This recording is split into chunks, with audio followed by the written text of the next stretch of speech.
Harman Dayal covers the Canucks for The Athletic, co-host of Canucks Conversation, although this week, big chair, buddy.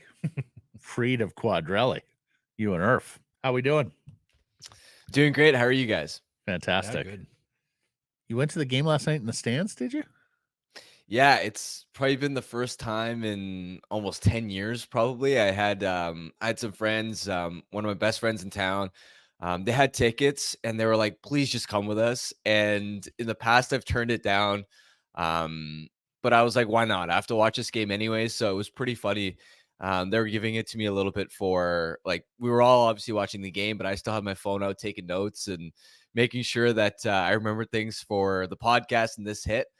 So that was pretty funny. You're incorrigible.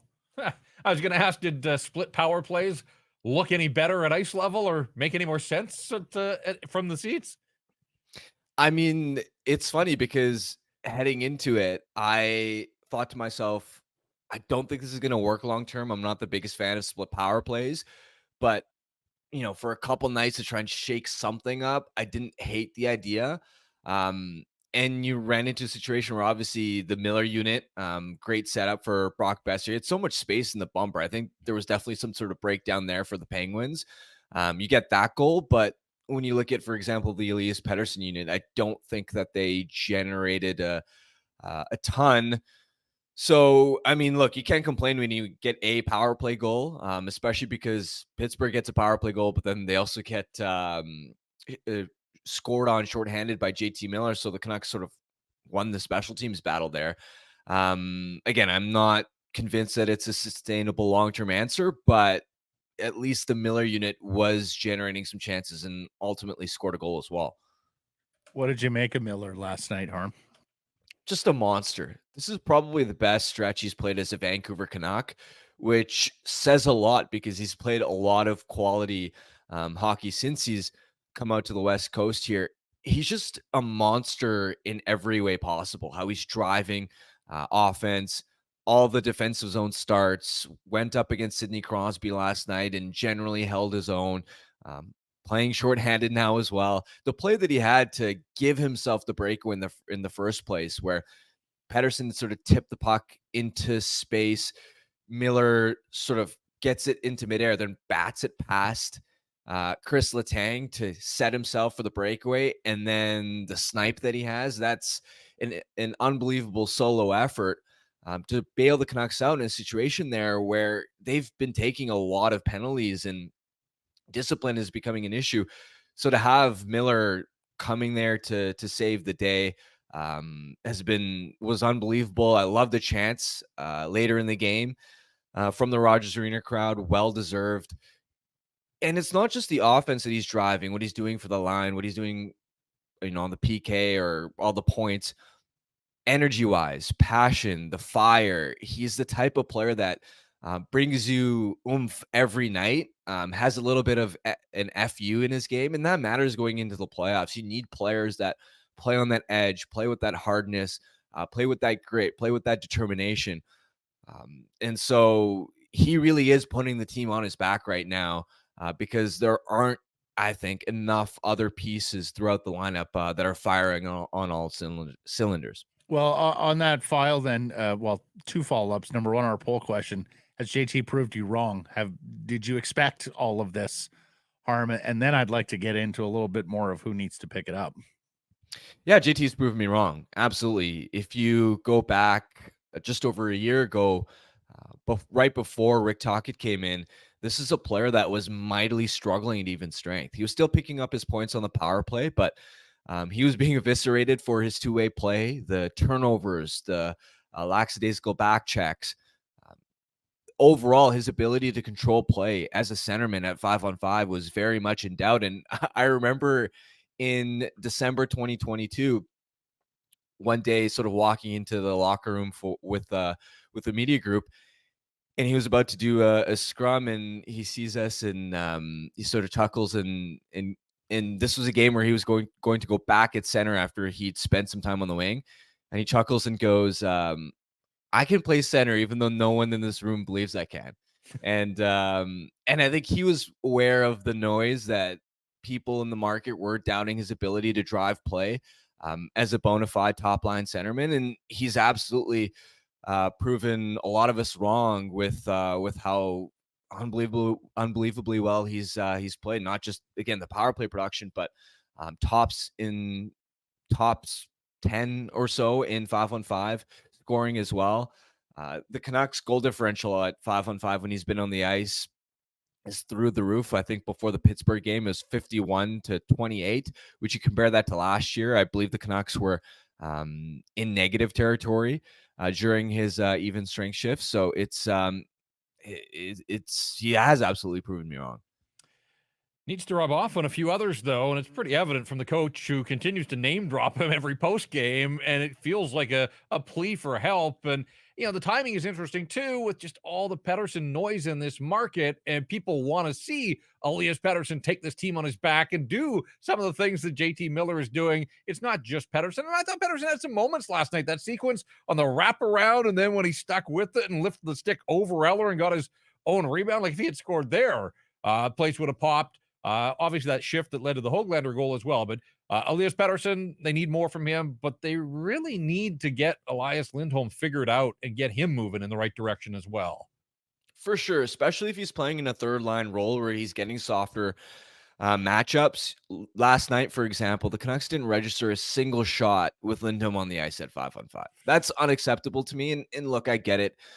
He's been through a lot. These are still early days. What he does in late February doesn't matter nearly as much as what he does when the puck drops for the playoffs. We get all of that, but there was no offense to show for. The chances for Pittsburgh were 9-1, according to Natural Stat Trick when he was on the ice. That line was completely caved in, and even in the third line role, Lindholm in that situation doesn't even need to be the primary play driver because that's what Connor Garland has been. He's a high-end player when it comes to driving possession, being able to carry the puck up the ice, set up offense's own shifts. Lindholm just needs to excel as the second piece on that line, and that hasn't really worked. There were some moments in the Boston game in the first period where it looked like, okay, you're noticing him a little bit more, but last night was really tough. I didn't notice him at all for positive reasons. There needs to be, even if he's not producing goals or points, there needs to be something there in driving offense and looking dangerous and being a player that adds something beyond just the faceoffs and the penalty killing. It hasn't been there yet, and that's a concern when the Elias Pettersson line hasn't been firing on all cylinders either. Help me out on this, Harm, because prior to his trade and in the immediate aftermath, we all talked about what a great fit he would be.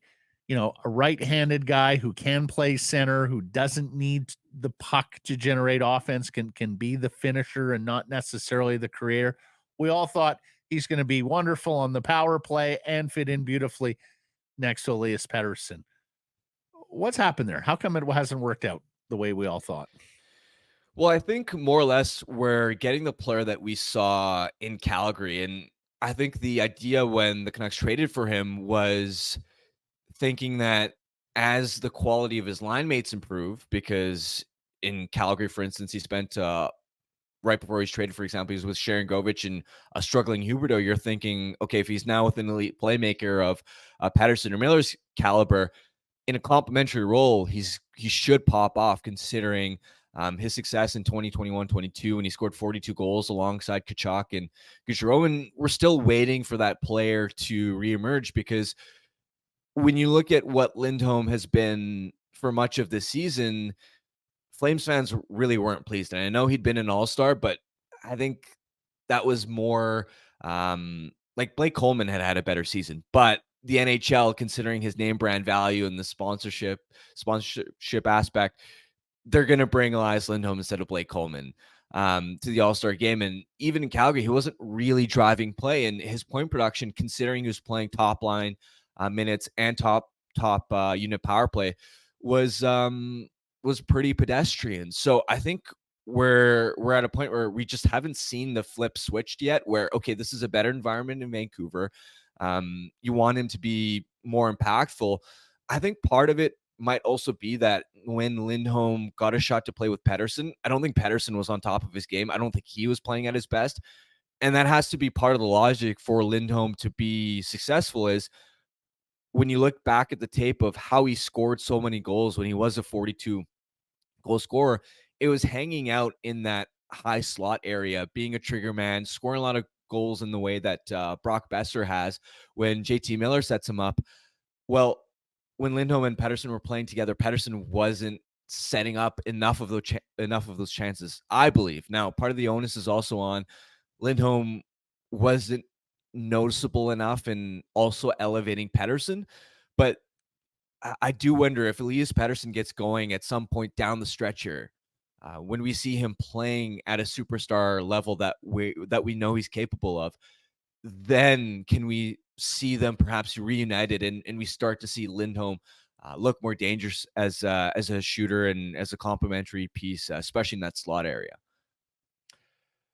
What do you make of all the penalties that the Canucks have taken since the All-Star break? And Rick Tocchet has mentioned it a couple of times, challenged his guys to play tough, but play within the rules. Most minor penalties, most times shorthanded in the National Hockey League by a considerable margin. And I know the game in Minnesota kind of skews the penalty kill, and people thought the refs had it in for them that day. But this trend is somewhat troubling to me. And again, a 5-on-3 last night.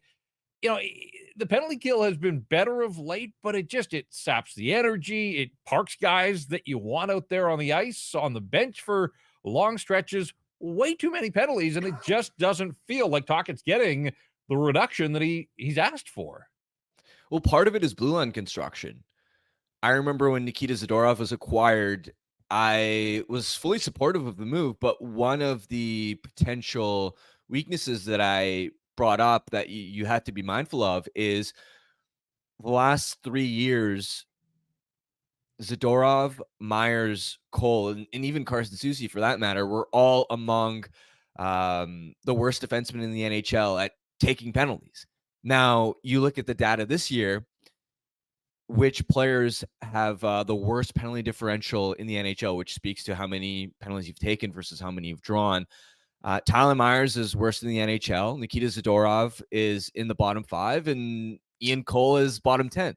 So you've got 3 defensemen there that take penalties year in, year out, and they're just kind of following that trend. That's part of what you signed up for when you, especially in Cole and Zadorov's case, acquired these players. That's part of the downside, especially in Cole's case. He's a slower player. In Zadorov and Myers' case, I think part of it is also just they're so big that everything they do is noticeable. What they do just gets caught by the officials every time. So in that Pittsburgh game, for example, you have Zadorov and Myers taking penalties, and you go down 5-on-3. Yeah, it's easy to blame them and say, you got to be more disciplined, but this is what they've been year in, year out. They're not going to change at this stage in their career. What I do think needs to change is the forwards discipline, because that's where you don't necessarily have that pattern of year in, year out. These guys are who they are. In the third period, for example, I didn't like Elias Pettersson's high sticking penalty. I thought there was absolutely no need for that. Brock Besser in the neutral zone, his hooking penalty was needless to me. So if you have a blue line that is probably going to take a lot of penalties, then it's incumbent on your forwards that you got to cut out especially the offensive zone penalties. Those are the types that just drive a coach nuts. If I'm Rick Tocchet, I'm asking the entire team to be more disciplined with your stick, be more careful, but especially the forwards, because at some point you may not just be, you just may not be able to change what you have with your defensemen and how many penalties they take. What have you made of Arshdeep Baines over his first week here in the NHL? I know you wrote about him. Yeah, I think for an AHL call-up, he's earned more trust than I would have anticipated. Defensively, he's got some mature habits. I've liked his impact on the forecheck. I think the last couple games he has gone quiet. Like when I look at his overall body of work, I think his debut game in Colorado was probably his best in terms of creating some offense, driving some chances. And since then, I haven't seen a lot of offensive impact. But I do think it speaks volumes that before the Pittsburgh game, for example, you looked at his first 3 games, he was 8th and 5-on-5 ice time among Canucks forwards, ahead of pretty established names like Ilya Mikheyev, Teddy Blueger, Sam Lafferty. And that especially means a lot because for the first 2 games, Rick Tocchet didn't control matchups. So against the Avs, for example, he had to be comfortable with, okay, Baines is going to get a steady diet of Nathan McKinnon, Mikko Rantanen, and Cale Makar. So in light of that context, I think he's been fine. At some point, if you're going to play in a third line role, you are going to need some offensive production. That's, I think, what you're hoping for. The third line as a whole, I think, struggled last night. Now, that's not his fault necessarily. I think you're hoping for more from Lindholm and Garland. But I think he's been fine. I think considering this is his first cup of coffee, I don't have a lot to complain about, but you also do see the difference there when you have Baines in that role versus a Dakota Joshua, because with Joshua out of lineup and with Höglander in a top 6 role now, it really does feel like the third and fourth lines aren't true difference makers like they were early in the season. And I think that puts even more of an onus on the big guns, the top guys to start delivering offense. And outside of JT Miller, I don't think there's been a lot. Pettersson, of course, has been inconsistent, but also Quinn Hughes. I don't want to criticize him by any means because he's still played well. He's generally been reliable defensively. He still moves the puck really well. But I do think there's another gear for him to hit offensively like he did early in the season. And look, he may just be gassed. He plays a ton of minutes, and the team's schedule since coming back from the All-Star game has been pretty heavy. But I think you could look at Quinn Hughes as well as a player that maybe has a little bit more to give offensively now that you have a bottom 6 that isn't delivering offense at quite the level it was in the first half of the season. I'm glad you brought that up. And it's not being critical of Quinn Hughes, but he set the bar so damn high for himself in, the pre-Christmas portion of their schedule that I do think there's been a little dip in his play and certainly a dip in his production. And it goes hand in hand with the fact they have 1 win in their last 6 hockey games. Yeah, and it's interesting watching him play because I think he's still trying to do the same things when he gets the puck, dynamically walking it, whether it's across the blue line or the move he makes where he dashes down the left half wall. But it feels like defenses have adjusted well to, I imagine they've pre-scouted a lot and looked at Hughes as, hey, this is their one of their most dangerous players. How is he creating offense? How do we slow him down? And number one, they seem to be like the wingers, I think, are doing a better job of gapping up and making sure that he doesn't have excess space to spin around and make moves. Also, they seem to know that he's looking for that backdoor play because when he's dashing down that left half wall, Quinn Hughes, more often than not, is looking for that backdoor pass across the seam. And it feels like those passing lanes have been taken away, that the players around the net that Hughes could be targeting, those guys are tied up. And when that's happening, Hughes is often just kind of throwing the puck across the slot, and there's nobody to really put it home, and it just harmlessly becomes a loose puck at the other end of the offensive zone. So I do wonder if part of it is, okay, now that teams seem to be adjusting to how you were generating offense in the first half, do you have to adjust, right? Because I'd like to see him shoot a little more in the offensive zone. I think what he did so well in the first half was making those spin moves and then putting himself in a position where he could get off a lot of high slot scoring chances. And that's where he's been stuck on 12 goals, I think, for quite a while. I think he was on a goal scoring tear early in the year, and you're thinking, 20 goals seems like a pretty safe bet here. He seems quite a ways away from 20 goals now. So I wonder if he can reestablish himself as a shooting threat. And I don't mean taking low percentage shots from the point. I'm talking about doing his maneuvers, using his edge work to put himself in high slot, actual scoring chance areas. Then I wonder if that will also open up passing lanes, because now defenses are thinking both shot and pass when Quinn Hughes gets the puck. Whereas now, I think it's a little bit predictable that he's going to dash down the left half wall and look pass. Yeah, six of the last 11, no points for Quinn Hughes. Last question for you here, and I saw you guys wrote about this at The Athletic, but, within reason, your trade deadline wish list guy for the Vancouver Canucks. Yeah, so this is tough because in an ideal world, I would love a Chris Tanev to bring in, stabilize the right side. I look at the game against the Penguins, for example. Tyler Myers was the pair that Rick Tocchet most commonly used against Sidney Crosby line.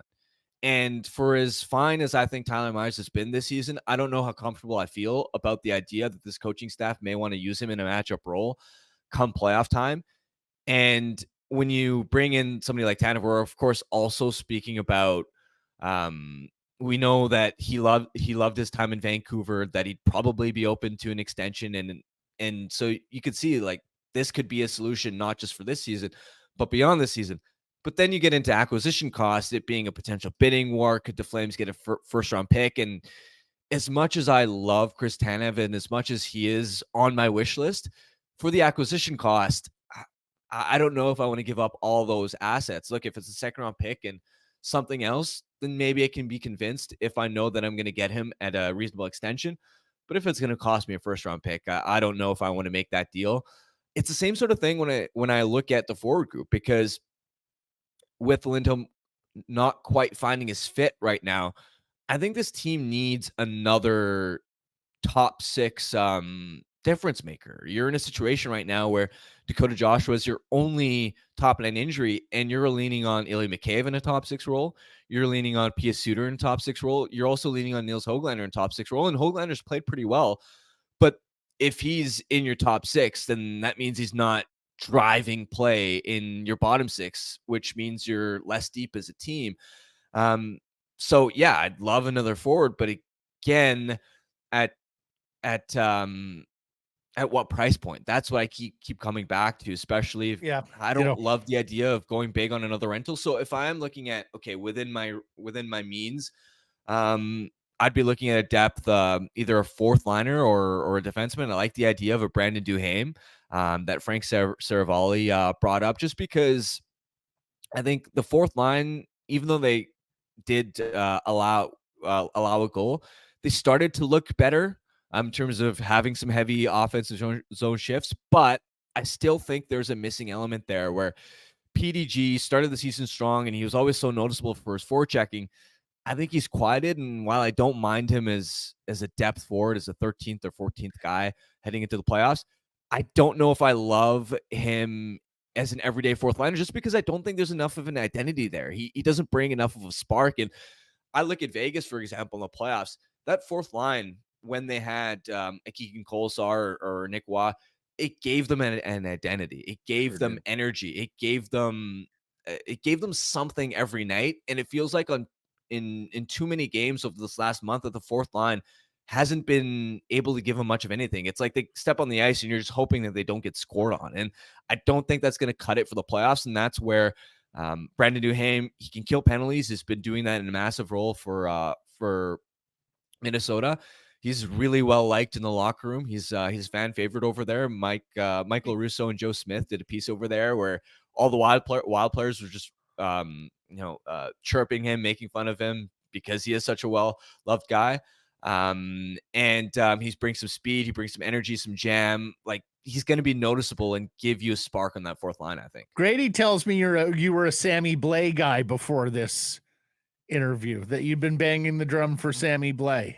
I wasn't banging it. I was asked about it by a listener. I think, I mean, I like Blais for his physicality, but I think Duhaime's a better penalty killer. Gotcha. Which to me gives him an edge over Blais. I don't mind the idea of Blais either, considering, I mean, both players would probably be cheap to acquire, which is massive. But I think Duhaime's penalty killing utility gives him a bit of an edge in my eyes. Gotcha.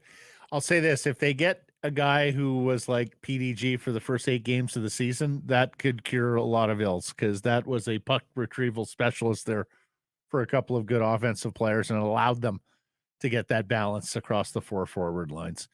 Good talking to you again, my dude. Thanks for the time. Appreciate it. We'll be listening on Canucks Conversation and have you back here soon. Thanks, Arm. Thank you, guys. Hey, everybody, if you're enjoying what you're seeing here, then follow along with Sekeres and Price on YouTube. I promise more content coming. The kids call it subscribe on YouTube. Well, how about liking it? Do that as well. Smash it right now.